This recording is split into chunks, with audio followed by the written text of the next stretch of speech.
2 दिन बाद शिवरात्रि का महापर्व है और शहर के शिवालयों में शिवरात्रि को लेके क्या कुछ तैयारियां चल रही हैं, ये जानने के लिए हम आ पहुंचे हैं गोरखपुर के ट्रांसपोर्ट नगर में स्थित मुक्तेश्वर धाम। मुक्तेश्वर धाम इस मंदिर का नाम इसलिए रखा गया है क्योंकि बगल में मुक्ति धाम है, जिसे राजघाट के नाम से भी जाना जाता है और ये राप्ती नदी के तट पर भी स्थित है। आपको आज इस मंदिर की कहानी से लेकर इसका इतिहास और साथ ही साथ शिवरात्रि को लेकर क्या कुछ तैयारियां इस मंदिर में चल रही हैं बताएंगे। बने रहिए इस वीडियो में। सबसे पहले आपको ले चलते हैं इस मंदिर में और आपको दिखाते हैं वो शिवालय जो कि कहा जाता है कि 400 साल पुराना है। क्या कुछ इतिहास है जानेंगे आगे के इस वीडियो में।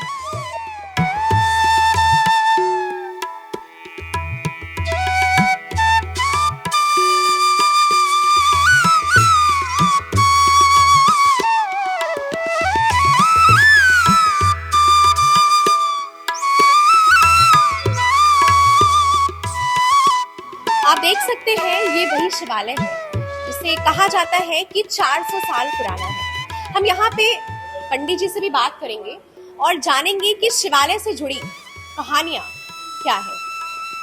हमारे साथ मौजूद है आचार्य ईश्वर दत्त जी, जो कि इस मंदिर में ब्राह्मण का काम करते हैं और मंदिर में बरसों से आते हैं। महाराज जी, आपका सबसे पहले तो स्वागत है। हम जानना चाहेंगे कि मंदिर से जुड़ी जो कहानी है वो दरअसल क्या है। हमारा जहाँ तक जनश्रुति के आधार पर सुना गया है कि इस मंदिर पर जो है 450 वर्ष पुराना एक छोटी सी पिंडी थी और उसके मध्य में एक महाराष्ट्र के रहने वाले बहुत ही सिद्ध पुरुष थे, जिनका यहाँ मंदिर में चित्र वहाँ लगा हुआ है। तो उन्होंने करीब 150 से 200 वर्ष पहले यहाँ पर पहले नदी का मार्ग था, उसी नदी के मार्ग से होते हुए वे यहाँ आए थे।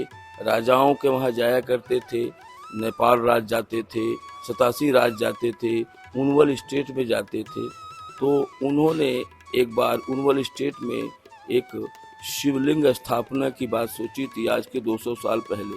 तो वो कहीं से, या हम जानते हैं जहाँ तक कि या तो बनारस से या तो कहीं अन्यत्र से वे उस मूर्ति को लाए और शाम हो गई थी। यहाँ मूर्ति को रखा तो सोचा किस पर रखूं, तो मूर्ति को एक बेलपत्र पे रख दिया उसी पिंडी के पास में। और यहाँ राप्ती का जो तट है ये यहाँ पे था और उसी के बीच में इनका जो है स्थान है और ये सुनसान भूमि पर है।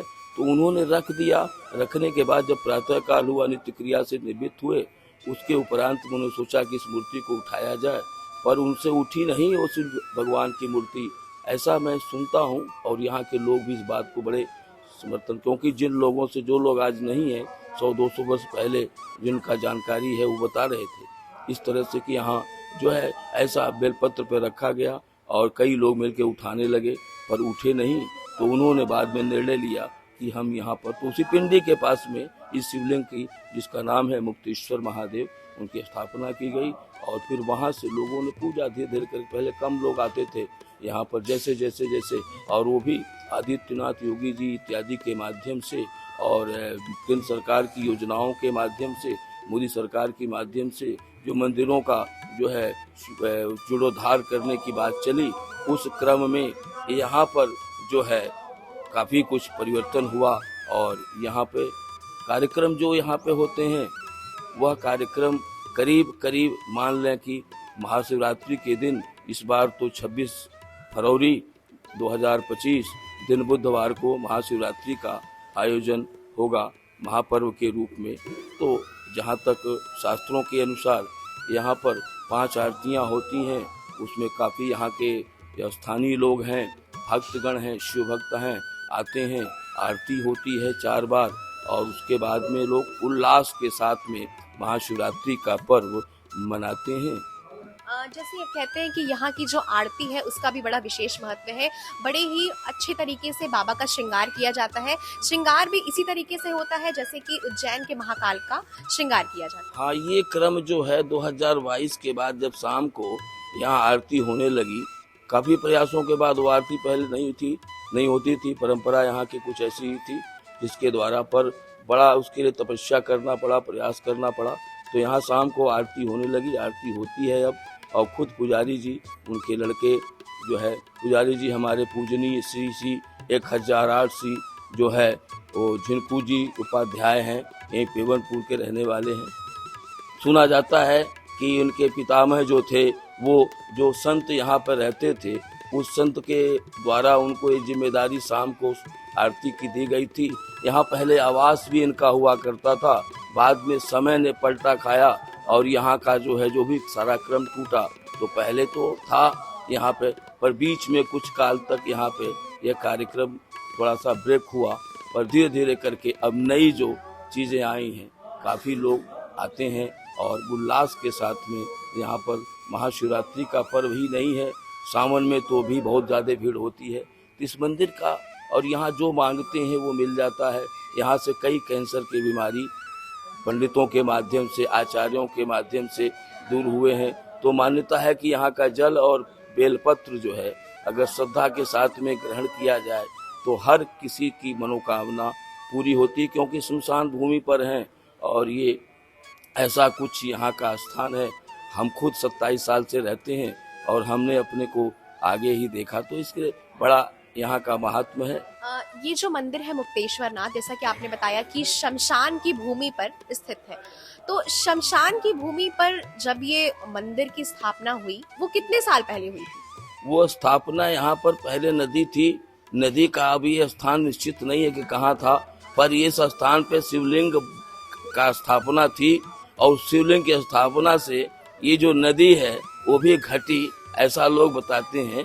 और उसके बाद पुल का निर्माण हो गया तो नदी अपने पेट में चली गई, नदी नौसड़ की तरफ चली गई। और यहाँ इसका सबसे बड़ा प्रमाण मिलता है रेती चौक।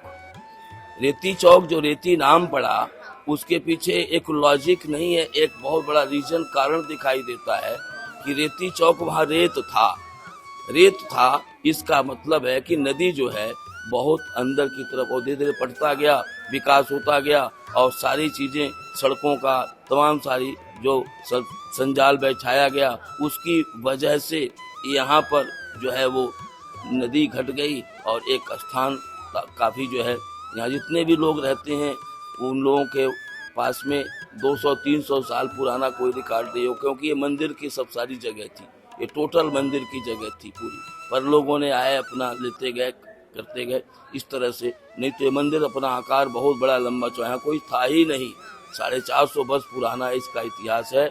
और बताते हैं कि बांसी के राजा को कोई संतान नहीं थी और वो आखेट करने के लिए नदी मार्ग से जा रहे थे। शाम को किसी हिरना का शिकार करने के लिए उन्होंने बाण चलाया और उसके बाद वो हिरना को न लग करके यहाँ एक पुराना वटवृक्ष था और शायद उसका शेषांश अभी भी कॉर्नर पर पड़ा हुआ है वहाँ पे, तो उसमें लगा, वहाँ से खून की धारा निकलने लगी। अब ये मैं देखा तो नहीं, लेकिन जनश्रुतियों के आधार पर ही जो मैंने सुना है, जो दंत के रूप में या श्रव्य के रूप में मैंने सुना है, वो मैं आपको सामने रख रहा हूँ। तो इस तरह से वहाँ पर पूरी राजा बेहोश हो गए, जनता बेहोश, जो भी उनके साथ सवार थे, जो उनके सिपाही थे, अमलदार थे, वो सब बेहोश हो गए और मूर्छित हो गए। उसके बाद में रात्रि को उनको जब निद्रा, उनको मूर्छा से मुक्ति मिली, तब जो है वहाँ पर सपने में एक राजा को दर्शन हुआ कि तुमको संतान पैदा होगी और तुम यहाँ पर एक शिवलिंग की स्थापना कर दो। तो वही राजा बांसी ने यहाँ पिंडी एक बनाई थी।